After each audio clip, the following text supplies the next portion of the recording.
राधा रमण कहो। बोलिए श्री कृष्ण कन्हैया लाल की जय।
सद्गुरुदेव भगवान की जय।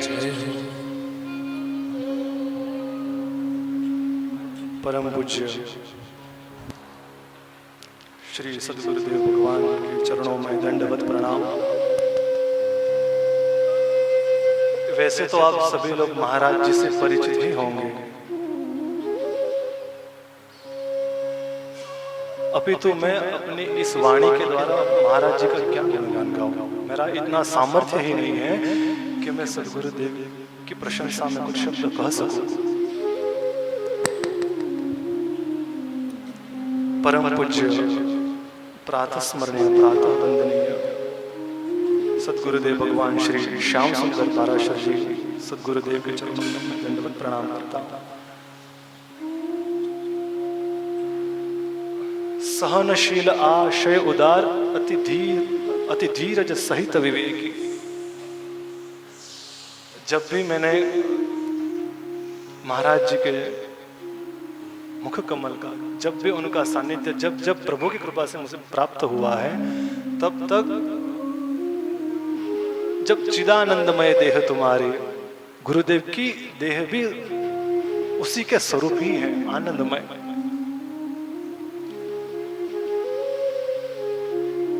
गुरुदेव ने यहां आकर के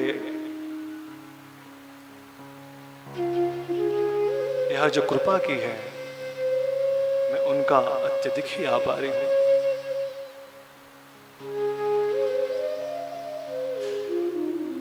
वैसे तो गुरुजी से मुलाकात बहुत पहले ही हो चुकी थी, पर गुरुजी को पता नहीं था।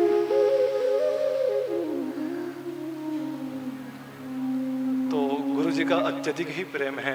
आज प्रातः भी गए तो महाराज जी आज ही कुटीर से अपनी उपासना उन्होंने पूर्ण की।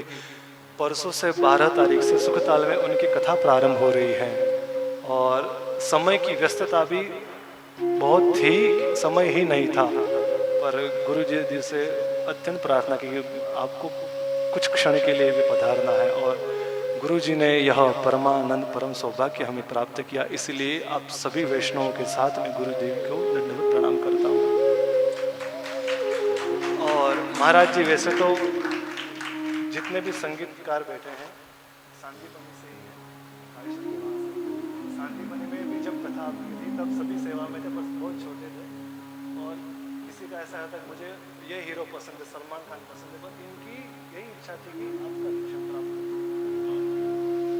इनके जीवन का एक ही ध्येय था कि आपके दर्शन किसी भी परिस्थिति में तो अनुग्रह आग्रह करने का एक ही कारण था कि भक्तों के ऊपर आपकी दृष्टि हो जाए और इनका जीवन सफल हो जाए। तो गुरुदेव के चरणों में मैं प्रार्थना करूंगा कि अपना अमूल्य समय दे करके अपने वाणी का लाभ आप सबको प्रदान करें।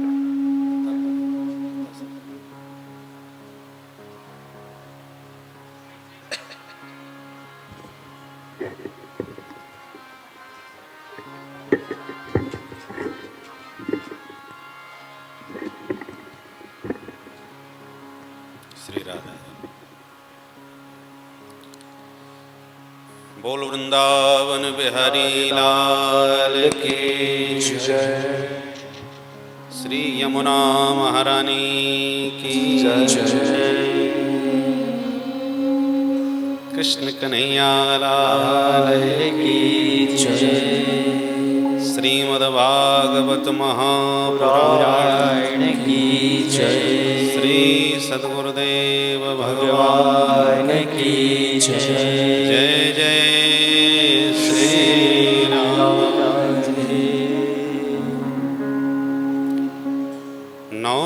नौमीट्यते भ्रवपुषे तडिदं वराय गुञ्जावतंस परिपेक्षल सम्मुखा वन्यस्रजे कवलवेत्र विषाण वेणु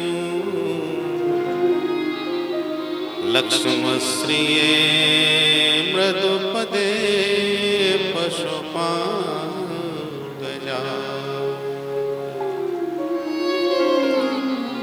कृष्णाय वासुदेवाय देवकी नंदनाय च नन्दगोपकुमाराय गोविन्दाय नमो नमः। भक्त भक्ति भगवंत गुरु चतुर्नाम बपुए इनके पद वंदन किए नासत बेगने। बोल भक्तवत्सल भगवान की जय। व्यासपीठ पर विराजमान हमारे परम आत्मीय श्री व्यास जी महाराज,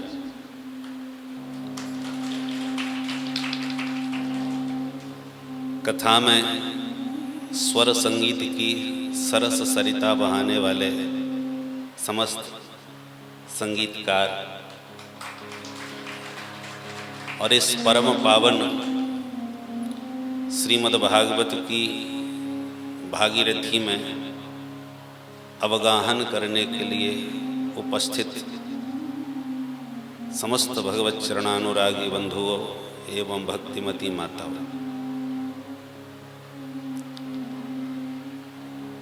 यह सुंदर आश्रम धीर समीर अद्भुत दर्शनीय होने के साथ साथ परम दिव्य है। यहाँ से बैठकर के साक्षात ब्रह्म द्रविता स्वरूप भगवान श्री कृष्ण, वह परमात्मा, वह ब्रह्म जब द्रवीभूत होकर के प्रवाहित होने लगता है तो उसी का नाम यमुना है। और वही ब्रह्म जब घनीभूत होकर के विराजमान हो जाता है तो उन्हीं का नाम गिरिराज गोवर्धन नाथ है। गोवर्धन नाथ घनीभूत ब्रह्म है और यमुना महारानी द्रवीभूत ब्रह्म है। तो साक्षात ब्रह्म द्रव है। यमुना विसारी हैं तो यमुना विसारी हैं, और यमुना समारी हैं तो फिर यमुना समारी हैं। वृंदावनम गोवर्धनम यमुना पुलिनानि च वीक्षासीदुत्तमा प्रीति राम माधवयोः नृप। हमारे कृष्ण कन्हैया सर्वत्र गए, बड़ी सुंदर सुंदर सब जगह लीलाएं करी, पर जितना आनंद उन्हें वृंदावन में आकर के हुआ, स्वयं सुखदेव जी परीक्षित को संबोधन करते हुए कहते हैं भो नृप, माने परीक्षित का ध्यान आकर्षित किया संबोधन करके कि वृंदावनम गोवर्धनम यमुना पुलिनानि च वीक्षासीत उत्तमा प्रीति। इनका दर्शन करके भगवान को अत्यंत प्रेम उमड़ पड़ा हृदय में। केवल कन्हैया को अकेले कोई नहीं, वीक्षासीत उत्तमा प्रीति राम माधवयोः नृप। नृप संबोधन करके परीक्षित का ध्यान आकर्षित करते हुए सुखदेव जी कहते हैं परीक्षित, जितना आनंद भगवान को इस दिव्य वृंदावन का दर्शन करके हुआ, उत्तमा प्रीति जाता, अलौकिक अनुपम आनंद भगवान को प्राप्त हुआ। तो जो साक्षात गोविंद को ही आह्लादित करने वाला उनका नित्य धाम है, तो भक्तों को आनंद क्यों नहीं मिलेगा। मीरा जी कहती हैं लागे वृंदावन नी को, हमें सबसे सुंदर वृंदावन लगा। वृंदाया तुलस्या वनम वृंदावनम, तुलसी का वन है। तुलसी भगवान को बहुत प्रिय है। जिस घर के आंगन में तुलसी का विरवा न हो, भगवान उस घर में नहीं जाते। जिस भोजन की थाली में तुलसी दल न पड़ा हो, भगवान आरोगते नहीं, भोग नहीं लगाते। जिस वैष्णव के कंठ में तुलसी की कंठी न हो, भगवान उसे स्वीकार नहीं करता, अपनाते नहीं। कितना प्रेम है तुलसी से। तुलसी का मतलब क्या है? तुना विष्णुना लसति शोभति इति तुलसी, कच्चित तुलसी कल्याणी गोविंद चरण प्रिय। तुलसी की शोभा सदा भगवान से है। भगवान से हम प्रेम करें वो तो ठीक है, पर भगवान प्रेम करना जानते हैं। प्रीति की रीत रंगीलो ही जाने। ब्रजवासी कहते हैं कन्हैया जैसा प्रेम कौन कर सकता है। तो हम भगवान से प्रेम करें वो तो ठीक है, परंतु जितना हम करते हैं उससे कहीं ज्यादा गोविंद हमसे प्रेम करते हैं। अच्छा, आप जिससे प्रेम करें वो भी आपसे प्रेम करे तो प्रेम निभ जाए, चल जाए। परंतु आप जिससे प्रेम करें और वो आपको बिल्कुल भी स्वीकार न करे, बल्कि अपशब्द कहे, ठुकरावे, डांटे, तो वो प्रेम, ऐसा प्रेम निभाना बहुत कठिन है। परस्पर प्रीति हो तो चलेगी, परंतु भगवान श्री कृष्ण हमारे प्रभु तो ऐसे प्रेमी हैं, इन्होंने वृंदा से प्रेम किया। वृंदा परम सती साध्वी नारी, पर पत्नी थी राक्षस की, जालंधर नाम का दैत्य, परंतु उसकी पत्नी वृंदा परम सती साध्वी नारी। और उसी वृंदा के सतीत्व का कवच पहन करके वह दैत्य पूरे विश्व में आतंक मचाए हुए था। अरे विश्व की कौन कहे, उसने त्रिदेवों को भी परेशान कर दिया, किसी को नहीं छोड़ा। देवताओं की तो कौन कहे, ब्रह्मा विष्णु महेश भी घबरा गए। इतना शक्तिशाली भयंकर दैत्य जालंधर। अब प्रश्न खड़ा हुआ कि जब तक उसकी पत्नी वृंदा का सतीत्व भंग न हो तब तक ये मरने वाला नहीं। कभी कभी धर्म भी अधर्म का कवच बन जाता है। तो किसी अधर्मी को मारना है तो पहले उसका कवच तोड़ना पड़ेगा। कर्ण को जन्म से ही कवच कुंडल प्राप्त थे, तो मरने वाला तो नहीं था। जो उसका कवच कुंडल तोड़ेगा वो खुद मरेगा। तो फिर इंद्र को पांडवों के लिए स्वयं जाकर के उससे कवच कुंडल मांगने पड़े, ब्राह्मण का वेश बना के। महाभारत की कथा है, सब जानते हैं। और परम दानी था, कर्णो दाने महामना। भागवत में कर्ण को महामना दानी कहा गया। उसने जान लिया कि ये देवराज इंद्र हैं, ब्राह्मण का वेश बना करके मुझसे कवच लेने आए हैं अर्जुन के प्राण बचाने के लिए। और ये जानते हुए भी कर्ण का नित्य नियम था, मध्याह्न तक वह सूर्य के पास, सूर्य पुत्र तो था ही, और लोग उसे सूत पुत्र समझते थे। उस समय जब वो आराधना कर रहा हो सूर्य भगवान की, उस समय जो भी कोई आके मांग ले वो देता था। तो ये जानते हुए भी कि ये इंद्र है, फिर भी उसने अपने नियम का पालन करते हुए अपने कवच उतार के दिए। तो कवच माने रक्षा। श्रीमद् भागवत में नारायण कवच है। ये शब्द ब्रह्म की उपासना के कवच हैं। इनका पाठ करने से, इनको धारण करने से बड़े बड़े संकटों से प्राणियों की रक्षा होती है।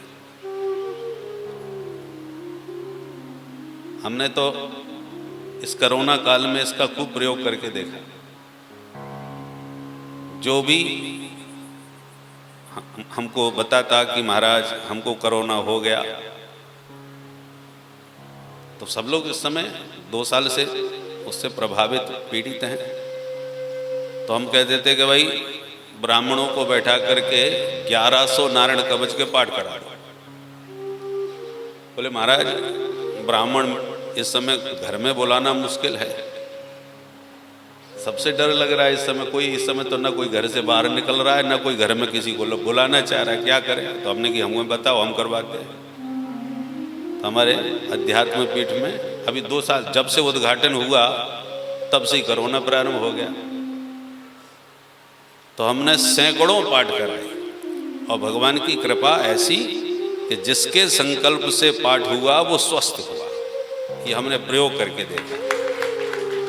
कई लोगों की स्थिति, परिवार का परिवार पूरा संक्रमित हो गया। कई लोगों की स्थिति तो बहुत दयनीय हो गई, हॉस्पिटल में एडमिट होकर के वहीं से उन्होंने फ़ोन किया, पर उन्हीं से हम संकल्प करवाते थे। बोले कि आप तुम वहीं से देख बैठो, दर्शन करो, देखो, संकल्प अपने हाथ से करो ऑनलाइन और दर्शन करो ब्राह्मणों का, और तुम भी प्रभु से प्रार्थना करो ब्राह्मणों का आशीर्वाद। तो ब्राह्मणों के द्वारा उच्च स्वर से 25 ब्राह्मण बैठ जाते थे और 1100 पाठ करके एक दिन में 3 घंटे के भीतर हो जाता था। तो हमने प्रयोग करके देखा सैकड़ों की संख्या में, और सबके सब स्वस्थ हो गए। तो ये कवच है, पर हम लोगों को विश्वास नहीं होता।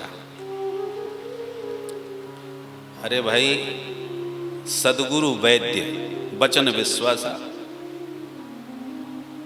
हम डॉक्टर के पास जाते हैं, डॉक्टर जो दवा देता है हम ले लेते हैं। क्या तर्क करते हैं ये दवा कैसे बनी है, इसमें क्या क्या मिलाया गया है?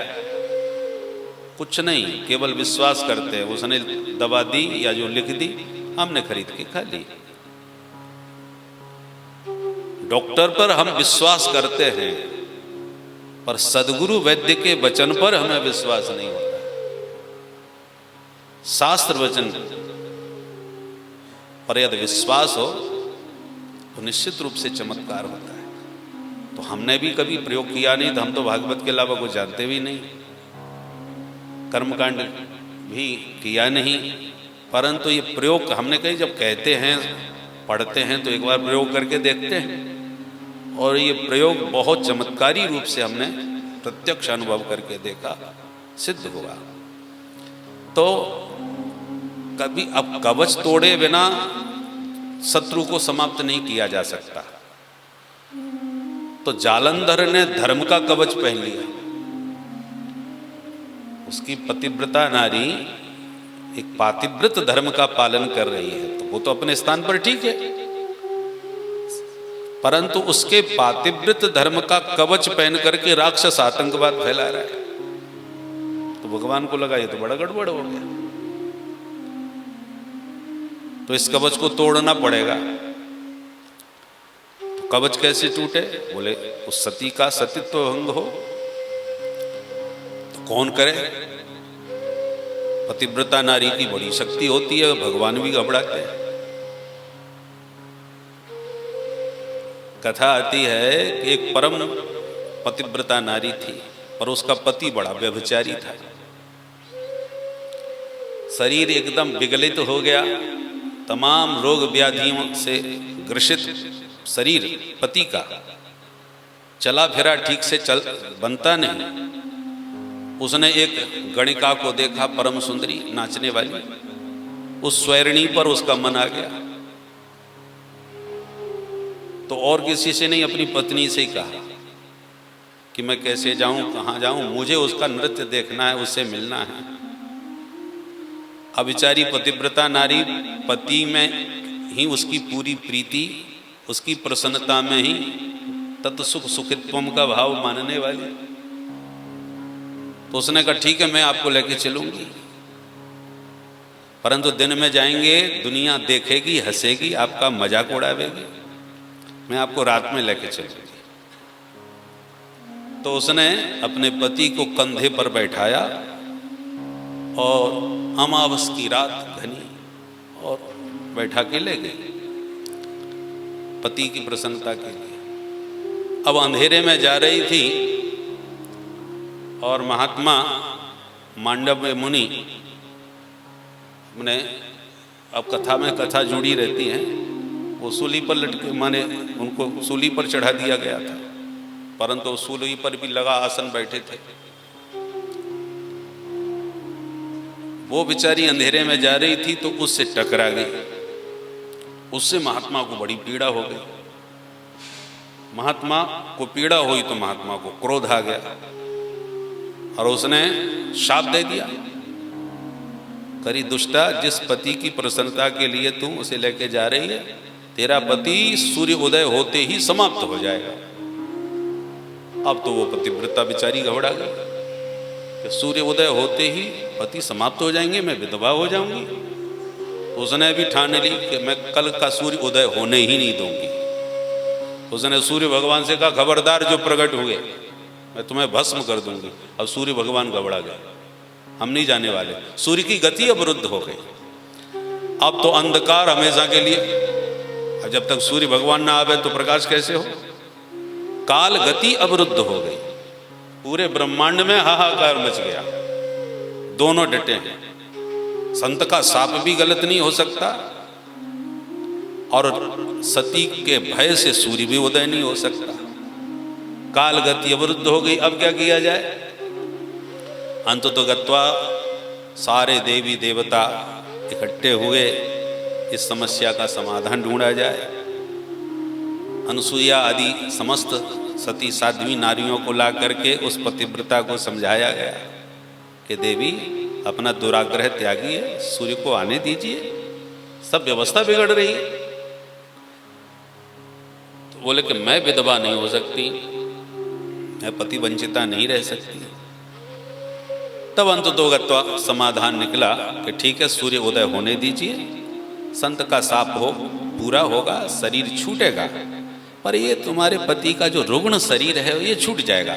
हम इसे दिव्य चिन्मय देवताओं जैसा शरीर प्रदान करेंगे, तुम्हारे पति भी तुम्हें मिल जाएंगे और बढ़िया हृष्ट पुष्ट स्वस्थ मिलेंगे और गति भी सूर्य की अव्याहत बनी रहेगी। ये समाधान निकला। तब उसने स्वीकार किया, सूर्य उदय हुआ, पति का शरीर छूटा और फिर देवताओं ने अत्यंत देवताओं जैसा दिव्य चिन्मय देह प्रदान किया। उस पति के दिव्य देह को प्राप्त करके पतिव्रता भी प्रसन्न हो गई। तो कहने का तात्पर्य यह है कि सती नारी से देवता घबराते हैं। तो प्रश्न उठा कि वो वृंदा का सतीत्व कौन भंग करने जाए। भगवान ने कहा यह काम हम करेंगे, परंतु अब करेंगे कैसे। तो दीवाने बन के पहले तो गए, उसके प्रेमी बन के पहुंचे और उसके सामने प्रेम प्रस्ताव रखा। अब भगवान त्रिभुवन कमनीय अपना दिव्य रूप लेकर के गए, अपनी रूप माधुरी की खूब जादूगरी दिखाई, परंतु उस पतिव्रता के सामने एक न चली, उसने घास नहीं डाली। बोलो राधे राधे। जब अपना पूरा मोहनी रूप दिखा करके भी इनका काम नहीं चला और उसने फटकार के भगा दिया, तब बोले अब क्या करें भाई। तो रूप माधुरी का जब जादू नहीं चला, तब इन्होंने जालंधर का ही रूप धारण कर लिया।